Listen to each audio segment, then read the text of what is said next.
and welcome to the last part of this week's part. part for the list. It does not miss. And we're going to start a new segment, the PWI 500 Top 10. And we're not going through everyone the first time. We're going to do one each week. 10 weeks. By the way, does this make you think of Curtis Axel right here? This right here. I am a jobber. Off the hook. Leave Curtis Axel alone. If they I do like it right, Curtis Axel. But If they didn't do it right. They stole his signs. They literally confiscated I read that. I don't know Curtis if that's true or Axel not. signs. I don't know if that's true. Why? How do you think it's not true? Curtis Axel was retweeting it. Why? In his hometown. Why? Because they hate Curtis Axel. That is stupid. Let's do I didn't like the idea of putting it in a promo, talking about how he's going back to his roots, about his daddy and his grandfather, and then you let him lose. Well, he got cheated. I don't give a poop. Did he hold the tights? No. He should have. Bo Dallas slipped on that part. He should have held the tights too. All he did was roll him up. He pulled him off the rope though. I don't get that. Woo! Pulled him off the rope. Knocked the wind out of him. That don't mean nothing. He did not cheat to win. Well, the way Justin LaBar said, to get Brock over because he was being cheered in his hometown. Put Curtis in there. He should have come out and beat Curtis up. Because it's both their hometown. Yes. But if you beat up Kurt Henning's son in the hometown, he would have got beat. Then you do your little promo. Then you said, they were all off. All off that week. But that promo was creepily weird. It was weird. I think that the crowd just threw him off. And then Vince just said, cut the promo, we're done. They said he was ballistic. Oh, yeah. Probably not that bad. No. But anyway, PWI 500 Top 10. Number 10. This man right here, Superman right here. Not Roman Reigns. Not no. Roman Reigns. Superman here. Not the Superman punch, but the Superman, John Cena. At number 10. So we're looking at just a particular year all this happened. This happened between, last time they did the 500. This is what got him. This is why he's number 10. Yes. He was a U.S. champ. Yes. His key wins during this time period: Seth Rollins twice, Kevin Owens, Cesaro on Raw, Dolph Ziggler on the other one, the U.S. Challenge, was U.S. title challenge. Open challenge. Open. That's the word I'm Open. Open. Key losses during the time period of Seth Rollins. Alberto Del Rio. Remember that one? When he won the belt, right? That's when he come back. That's when what's his name came back with it. That was weird. And AJ Styles. It wouldn't be weird if they done it right. And AJ Styles. It could be right if Zeb with Alberto could have been done right if they were doing it right. It was there for the taking. And AJ Styles. Yeah, AJ James Styles. Ellsworth has beat AJ Styles more than John Cena. That's right. And last year he was number 2. So from number 2 to number 10, he dropped 8 big spots. time. Does he deserve to be number 10? I don't think he does. I think he needs to be 7 or 8. I don't think he needs to be But 10. I'm kind of happy he's number 10 because it opens up a spot for other people. Now the other question is, will he drop farther since he's taking He's time not doing off? nothing. He needs to. Or will he go back up into the top 5? That'd be stupid to go with the top 5 while you're not doing nothing. One thing that he can do in the next year before they start doing the PWI again is win his 16th world title. Oh, of course. He wins his 16th world title. He is in the top 5 if he does nothing else. That's true. But if he doesn't win it, he needs to go down in the top 20 then. I don't think John Cena will be in the top 20. No. I think he'll stay in the top 10. I'm saying if he doesn't do anything and he does not win that belt, he needs to drop some more numbers. He needs to drop, but he's John Cena. I don't give a crap. You have name recognition, which gets you certain positions. And so, they're going to leave Look him. at Undertaker. He wrestles once a year. Is he in the top 10? We'll find out this year. I don't think It's probably like number 792. He's not in the top 5. 792! They can't get you for one match a year. So. Well, see, the same thing with John Cena. Cena will have more matches. He'll be at Survivor soon on the winning SmackDown Live team. Where they get three more wrestlers, which I haven't heard that yet. Because you got to think about this. Japan, Ring of Honor, people from TNA. Trust me, when we get done with our show, I will get you the book and we'll You give me the book. We'll go over through it. So, okay, up next week, time. number 9. Might not be next week, it may be next time. You never know with us. Now, no, we can't be saying next week because we go next week and then we have to explain. Hey, we're vacations, sickness. We don't ever know. I will be on a journey in a couple of weeks where I'll be gone for a whole weekend, so I may not be here. So then. Wow. Shut up! Anyway, Okay. but next time, number 9 will be The Lunatic Dean and Bret. So Dean is 9, so we'll see. Alright, let's go up next to... The biggest matches. The biggest match. WWE should have booked in the 90s, but they did not. No, they did not. Who is? It's the Bret the Hitman Hart and Randy Savage, and the year was 1993. And we're at number 3. For 1993. Isn't that weird? These two did have a match in Japan. That is linked below. But guess what? You can't see that link. We ain't linking nothing for you people. No. So technically this match was booked by WWE. However, that match still appears on this list because it did not take place on WWE television. And by 1984 standards, that basically means it never happened. Nope. Two of the industry's greatest workers that also had the longest tenured WWF careers by 94 still could not convince Vince McMahon to construct a program between the two welling competitors. When you really look at it, Savage's full-time in-ring career, not in-cring career, in-ring career came to a pretty odd and abrupt end. Macho went from headlining WrestleMania... 8. How many? 8. Oh, I was trying to figure out how many number ones that was. Which really wasn't a main event. He was mid the card, so that counts. Sad, ain't it? And defending the WWF Championship at SummerSlam 92. To not even making it on the card at WrestleMania 9.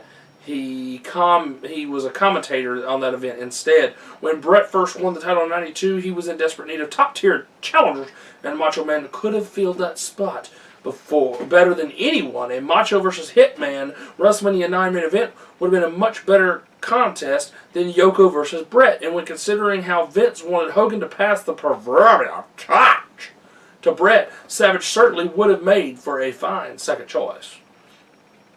And we could. That's right, because he never did. He took it from. He didn't wrestle Bret. Right. He took it from Yoko in a match that should have never never happened, and then back to with some weird consequences with a blowing up camera. For a Japanese cameraman. Yeah. Of course, because you know he can't lose cleanly. And I would have loved. But that was at King of the Ring. I mean, Macho. 93. Bret and Yoko was a good match. But Macho and Bret would have been a great match. Oh, yes. If he's commentator, he could come interview Bret and then boom, attacked him. Yes. There you go. Your match is made. Why Vince soured on Macho Man the wrestler so quickly is unclear, but it's very poor decision in hindsight. Stephanie. Exactly, I was about to say, because he boinged the daughter. He touched her hoo-ha. He touched her hindsights. Yes, he had fingers around her hindsights, and Vince said, "You got to go to WCW. So they'll let you wrestle for." It eliminated a potentially legendary program between the two of the greatest workers ever. So next time on part 4, Hulk Hogan versus the Ultimate Warrior 2 in 1991. Yes, because he turned tail. He did. Which one? Which I'm very Warrior? surprised. Already Hogan too, because they could have had a match. Well, one was always filming movies, and one was asking for more money. So. And you would have thought Hogan would have won his rematch. That's true. Jim? Nope. Yep, this book is. He got his rematch all right. Debbie. No, yeah, with a bad ring that took out 3 or 4 people's career. And the I think it was where he tried to do the lighting of the paper. The lighter paper where it blew up in his own face and the dadgum took off his eyebrows. Stupid. Flash paper. Flash paper. That's the word I'm looking for. You knew what I was going for. Right? Didn't throw it quick enough. You go talk to Jay Lawler. He's the master of that. You get down here, or Eddie Gilbert, and you say, "Come on." But instead, he has it like right here. Come on! I can't. Oh my God, my face! And then Warrior still reacts. You gotta follow scripts. Well, apparently. Yes. No, if you don't get into something, screw you. I'm not looking stupid. Like, I would point at you like, you're just perfect. And then put the boots to you. Thank you. Start beating the crap out of you. But up next, we've got Top Rope Reality Story Time. Again, we pull out the old dusty Top Rope Reality book. We turn to Chapter 30 of unfinished storylines that remain a mystery. Chapter 3. Just Joe. Just Joe. And not just Joe Henning either. What a name that would be. Yes. I'm no longer Curtis Axel, I'm just Joe! He should be the perfect son. That'd be funny if he said, I'm not Curtis Axel, I'm just Joe Henning. Yes. So Joey Legend, in his own mind, had an incredible reputation on the Canadian and European independent circuits prior to signing with the WWE in 2000. Wow. And they had that great main event at WrestleMania. Yeah, they were desperate, weren't they? For every McMahon in the corner. While never the most exciting in-ring performer, he was a steady all-around worker who should have slotted effortlessly into the WWE mid-card, but he rarely got a chance to shine. He debuted as Just Joe, a pot-stirring miscreant who appeared in various backstage segments to pass on fabricated messages and instigate feuds and arguments between other wrestlers. Appearing primarily on Sunday Night Heat and Jacked. You gotta say it like that. You do have to say it like that. Joe would poke, prod, and generally do his best to create chaos around the backstage area. Sometimes it worked, and Joe's lives were successful in building bad blood between other wrestlers, but other times not so much. Joe pushed the WWE light heavyweight champion Dean Malenko. Well, you don't want to push him. No. He's an angry man. A little too far on It's a man of 1,000 holds. 1,000 holds and no humor. Unless he's backstage, which is very odd. It's like, stone face. Him and Brad Armstrong both the same way. Great humor behind the scenes. Did not come off well like that on TV. Let's see, here we are. Dean Malenko, It's a little too far on a 2000 episode of Heat and was soundly defeated by the Technical Wizard. That would have been a weird nickname, wouldn't it? It would be. Following It was Oz. Following shows saw him gain a little traction against wrestlers like S.A. Rios, who hasn't beat him, and Gangrel. I'm still wondering how S.A. Rios got Lita. Right. Like, what? Might have been dating in real life or something at the time. What?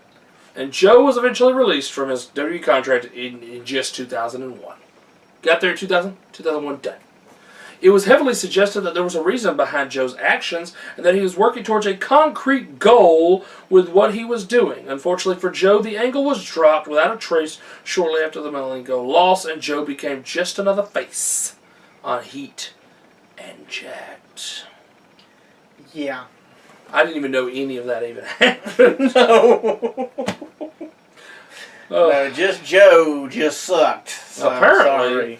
But next time on Chapter 4, which is just fairly current. I don't remember this. Maybe Yes. I don't remember that. The name of that I don't remember. The McMahon lockbox. I don't remember the lockbox. That's what Shane holds over Vince's head. Oh, yeah, they got away from that quick, didn't they? See, that's why I don't remember it, because it was like, I got a lockbox. You don't let me be a And trainer. if I lose to the Undertaker, I cannot be on Raw, I cannot run Raw, and you find out what's in the box, and then for the next 3 months, he was in charge of Raw. So yeah. And we Okay. never found out about the lockbox. I do remember that now. Thank you. That guy, who's not actually Canadian, but he lives in Canada. He loves Canada. Canada. Canadian bacon? He loves it. So if you said that, you know that he loves Canada and... Right, he The could have only been like, I hate this place. The Paul only Heyman could reason- be like, the only reason he's here is because he has to be. The WWE made him show up. He'd rather be in Canada hunting moose. Because if anybody knows anything about Minnesota, it's because of Brock Lesnar. Yeah, so there you go. It works. It works. It works, but they didn't Right, dog on the state. Nope, they didn't dog on the people. They didn't dog, and then they let the They let let the Suplex City overtake Goldberg, and then it turned into Goldberg sucks, and then we've done. Never mind, people. WWE stars that failed as the guy. This guy, who's probably going to be the guy again before it's all said and done. Number 5 this week, Brock Lesnar. Brock Lesnar's arguably the biggest star in WWE right now, even with his part-time schedule, but that wasn't always the case. WWE did know he would be something special from day one and introduced him as an important part of the show right away. They missed a word. They did miss a word. I ad-lib. Lesnar became the youngest One of those WWE champion. typings, you type it, you say it in your head, but you just type on through. Well, earlier, somebody, whoever you copy and pasted from, the word champion didn't even have an I in it, so. There you go. Ad-lib it! Okay. Lesnar became the youngest WWE champion at the time and won it within his first 5 months on television. The best matches of Brock stand out very well. But he just wasn't ready for the position yet. Lesnar struggled to succeed as a likable face. should have never happened, and ended up turning heel after his face title reign flopped. It is well documented that Brock was immature at the time and didn't like the traveling aspect of the wrestling business. Red, I think that's still the same today. That's still the same today. That's why he's a part-timer. Lesnar left the WWE after 2 years, despite getting paid very well. Wow. I feel like he was there longer than 2 years. I felt like it was longer than 2 years as well. And having all the opportunity to be a massive star, the current act of Brock being a part-time attraction that shows up to kick booty every few months, again, ad-libbing, is much more fitting than having him to carry the company on a weekly basis. But I thought when he was on SmackDown, it was good stuff. When he was a heel feuding with The Undertaker, perfect. Yeah. He had some great matches. It wasn't just suplex after suplex after suplex after suplex. That's now. That is now. It was actually a match that had a lot of psychology, and there's a lot going on in the matches. I'm going to suplex you, suplex you, suplex you, then F5 you and pin you and go home and get my check. Exactly. But that's the reason I'm here. Just for the love me. Just for the money. But next time we are here at Road Reality on part 4. The list! The next star that failed to be the guy. The ultimate. What? Where'd he go? That guy went there. There. Can you see him? Yeah, you can see him right there. He's right there. Because he had to go home because he refused to take the paycheck he was getting. He wanted more. Can't be greedy. Only Vince can be greedy because he owns the company. But that's the way a lot of wrestlers are. So they're greedy. Of course. So we're supposed to go and watch Hell in the Cell and see if they put the ladies on last, which we'll see if Vince wins. Watch it be first. Ha ha ha! Gotcha! Then the man with the 75, how old is he? 70? Who? Vince. It's like 70 something. With the huge grapefruits wins again on where That's he puts true. the match. Because I book them, that's where they go. But don't forget, next time we talk about ringside news, as always, in part 1, pay-per-view review, Bound for Glory, part 2. We are going to, like I said, the star who fell as a guy, the Ultimate Warrior. In part 4. The biggest matches that should have been booked in the 90s, but did not. In part 4. We'll also have Storytime back. In part 4. And the Hall of Fame returns. Shoulda, woulda, coulda. could not be. Okay. Shoulda, woulda. And can't even smell it. Not even going to happen. They couldn't even smell The Rock was cooking if it was right in front of them. Plus so much more, because we never know. We never know.